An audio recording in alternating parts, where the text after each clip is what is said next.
I hope we are all learning from this. जब समय रैना की latent controversy हुई थी तो I was one of the first जिसने ये पूरा कवर किया था।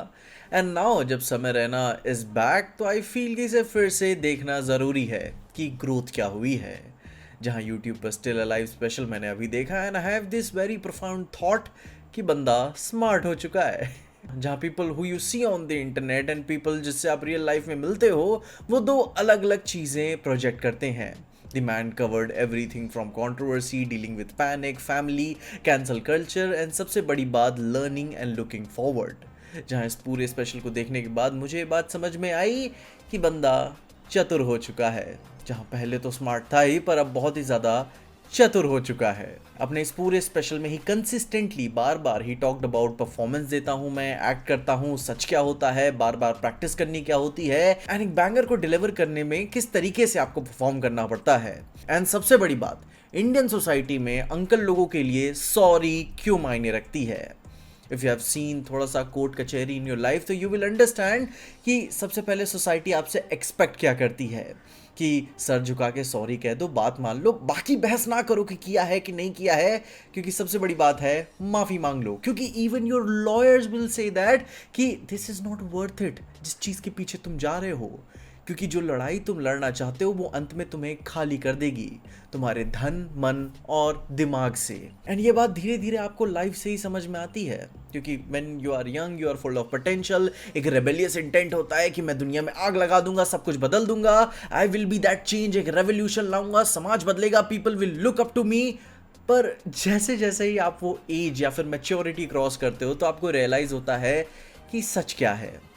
चैरिटी स्टार्ट्स फ्रॉम होम का मतलब क्या होता है, समाज का विकास करने से पहले खुद का विकास क्या होता है एंड प्रिटेंड करना क्या होता है। एंड इस पूरे स्पेशल में समय ने प्रिटेंड किया है एंड मैं उसे गलत भी नहीं कह सकता।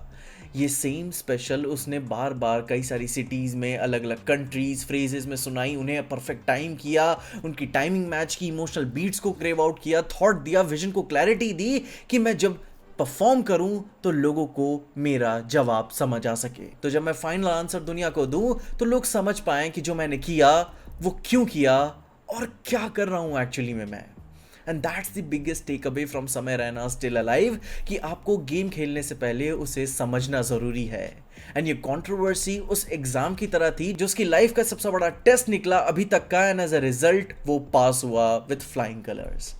In the and he said कि अपने टाइम का उसने सबसे बड़ा टूर यूएस में किया हुआ था जब वो कंट्रोवर्सी पीक पे थी, उसके बाद इंडिया आया जब वो कंट्रोवर्सी डाई डाउन हो रही थी एंड देन उसके बाद उसी का लेवरेज उठाते हुए उसने अपनी लाइफ का एक और सबसे बड़ा टूर किया यूरोप एंड ऑस्ट्रेलिया में, जिसमें इन हिज वर्ड्स उसने बहुत ही पैसे कमाए एंड अब वो कमा चुका है and now he has that fuck you money in his life, वो बैंक अकाउंट का स्कोर जो उसे इस लेवल पे आके रैंक करता है जहां वो अब चाहे कुछ भी कर सकता है और वो भी बिना किसी कंट्रोवर्सी की अब भविष्य में चिंता लिए हुए, क्योंकि अब उसे पता है कि हैंडल कैसे करना है। एंड फाइनली वो बन सकता है जो उसने ना जाने कितने सालों से ऑफेंसिव एंड मॉर्बिड ह्यूमर की आड़ में छुपा के खुद को रखा था।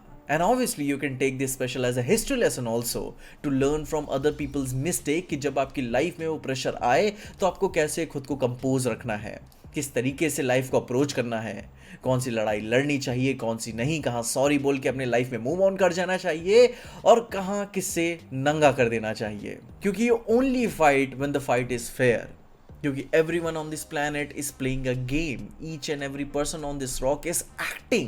जैसे तुम अपने बाप के सामने रहते हो वैसे अपने दोस्तों के सामने नहीं रहते, जैसा समाज के सामने रहते हो तुम खुद के साथ नहीं रहते। और जब आपको तकलीफ होना बंद हो जाए और आप रोना बंद कर दो, खुद को कोसना बंद कर दो and then you get that absolute focus की गेम खेलना कैसे है एंड देन यू परफॉर्म अपने माँ बाप के लिए नहीं, समाज या मैसेज देने के लिए नहीं, खुद के लिए एंड बहुत सारे पैसों के लिए। I appreciate a performance which is well done, which is graceful, earnest and earned. And I feel कि समय रैना ने Still Alive स्पेशल के साथ यही किया, he earned that performance. And जो सीख के बंदे ने परफॉर्म किया है वो जेन्युइन लगा। Everything was planned, एक एक line but it felt earned। जहाँ उसको देख के कुछ लोग ये बात बोलेंगे कि उसने थोड़ा सा सिंपैथी कार्ड भी खेला, तो यस ऑफ कोर्स खेला, इससे अच्छा टाइम हो गई क्या उसे निकालने का जब उसे उसकी सबसे ज़्यादा ज़रूरत थी। Take every single unfair advantage in your life to move on and वो क्यों ना करे। वो क्यों ना अनफेयर एडवांटेज वो यूज करे परफॉर्म करने के लिए, क्योंकि मीडिया तो फेयर नहीं था उसे उतारते हुए। हर एक छोटा बड़ा संगठन, पॉलिटिशियन, ऑर्गेनाइजेशन, फेमस होने का भूखा नेता तो नहीं फेयर था उससे लड़ते समय। इवन दी पब्लिक जो हर टाइम उसके जोक पे हंसती रहती थी, नहीं भी हंसती रहती थी, वह तक फेयर नहीं थे। तो समय क्यों फेयर रहे?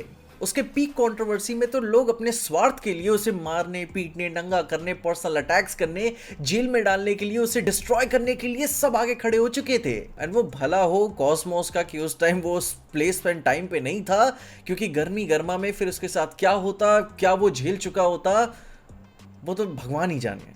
तो इन दी एंड वो क्यों ना हर एक एडवांटेज को यूज करे जो उसके पास है आगे बढ़ने के लिए।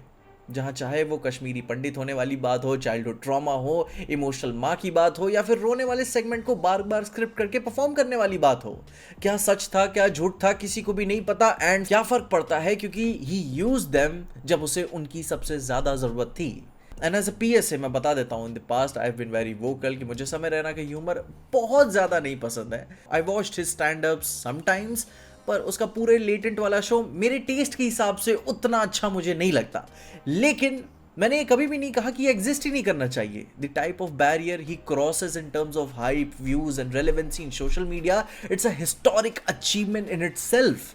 जहां पूरा का पूरा west YouTube and social media पे शिफ्ट हो रहा है, जो रोगन स्पॉटिफाई से लड़ रहा है अपनी डील के लिए कि वो यूट्यूब पे भी कर सके। कुछ साल में ऑस्कर्स यूट्यूब पे आ जाएंगे। स्पीड एंड मिस्टर बीस्ट दुनिया भर की चीजें अचीव करने के बाद भी अपने सोशल मीडिया के बैरियर्स को और भी ज्यादा पुश कर रहे हैं, रिकॉर्ड्स तोड़ रहे हैं। एंड इंडियन क्रिएटर्स को आज भी एक लॉलीपॉप दिया जा रहा है कि लेगेसी मीडिया ही सुपीरियर है। तो इससे बिलीव जो लोग कर रहे हैं उससे डिल्यूजनल बात और कोई नहीं है। मुझे तो बहुत पसंद आया था कि जब लेटेंट में टीवी एंड मीडिया के लोग, टॉप टियर लोग, सेलिब्रिटीज ज्वाइन कर रहे थे। आज के एक नॉर्मल हिट वीडियो भी यूट्यूब पे 40-50 मिलियन को कंसिडर किया जाता है। एंड इवन हमारा एडवर्टाइजमेंट रेवेन्यू भी इंडिया में बहुत कम होने के बावजूद भी फॉरेन क्रिएटर्स रेलेवेंसी हमारी आईबॉल्स के लिए लड़ रहे हैं। एंड पता नहीं क्यों हम भूल जाते हैं the kind of power we have as a population, क्योंकि ज़रूरत उन्हें है हमारी, हमें उनकी नहीं। एंड इसमें सबसे बड़ा बेवकूफ़, ऑनेस्ट एंड दोगले इंसान भी कौन है? ऑडियंस, हम तुम और हमारे बीच में जो सारे पूरी दुनिया आती है। वे प्रिटेंड की सबसे ज़्यादा वाहियात जोक यही था। वे प्रिटेंड की यह चीज़ समाज को ख़राब कर रही है। वे प्रिटेंड की हम एक ला ला लैंड वाली दुनिया में रहते हैं। एंड हर एक टाइम मैं हैरान हो जाता हूँ कि जब कोई कंट्रोवर्सी क्रिएट होती है तो आई फील लाइक कि don't we have more important things to cover? क्या हमारे ऑफिशियल्स को और इंपॉर्टेंट काम नहीं है? क्या एक्चुअली में ये सबसे बड़ी प्रॉब्लम है अपनी सोसाइटी की?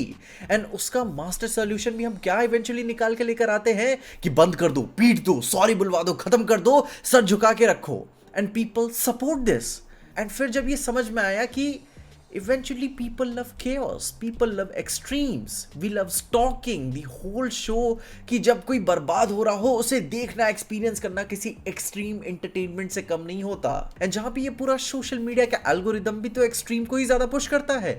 जहां हम दोगले किस्म के लोग हैं, या फिर ये भी समझ के चले कि हमारा समाज सुधारो, आइडल वर्शिप वाली दुनिया टीयर 1 सिटीज से बाहर ही नहीं निकल पाई। रियल इंडिया में जहां लोग किस तरीके से जोक्स मारते हैं, कैसे रिचुअल्स को फॉलो करते हैं, कैसे ऑपरेशंस और लाइफ को एंजॉय करते हैं। क्योंकि जो समय रैना कर रहा है वो गलत है, मॉर्बिड एंड ऑफेंसिव जोक्स गलत है, तो शायद आप गलत जगह पे रह रहे हैं। क्योंकि यूपी, बिहार एंड वहाँ के टीयर 2-3 सिटीज एंड या फिर विलेज के social events and entertainment tech places को अगर आप देख लें तो आपकी आंखों से खून निकल आएगा कि जिस तरीके के एंटरटेनमेंट को लोग ग्राउंड लेवल पे कंज्यूम करते हैं। एंड मैं ये आपको बता सकता हूँ क्योंकि मैं वहां से आता हूँ। And I am damn sure कि जहां से आप आते होंगे आप भी देख के हैरान होते होंगे जब आप 2 स्पेक्ट्रम्स में खेल रहे होंगे कि एक मिनट, इसे इंटरनेट पे नहीं डाला जा सकता, क्योंकि अभी इंटरनेट सोशली एक्सेप्टेड चीज़ों में उतना भी ओपन माइंडेड नहीं है जितना वो क्लेम करता है। क्योंकि कौन समाज के लिए सही कर रहा है, कौन गलत कर रहा है, वो सवाल तो कभी था ही नहीं। सवाल यही था कि कौन अपने स्वार्थ के लिए सबसे ज़्यादा शोर मचा सकता है अपनी पर्सनल ज़िंदगी को कामयाब बनाने के लिए। एंड यही हुआ था समय रैना के साथ। एंड आई एम ग्लैड कि वो यहाँ से बाहर निकल पाया और भी स्ट्रॉन्ग बन पाया। जहाँ भाई होप कि जब आप इसके परे भी समय रैना के पार भी देख पाओगे इस स्पेशल में कि उसने ऐसा क्यों किया और क्यों करना ज़रूरी था। क्योंकि अगर आप ये बात समझ गए ना तो भाई लोग, you have officially entered the game.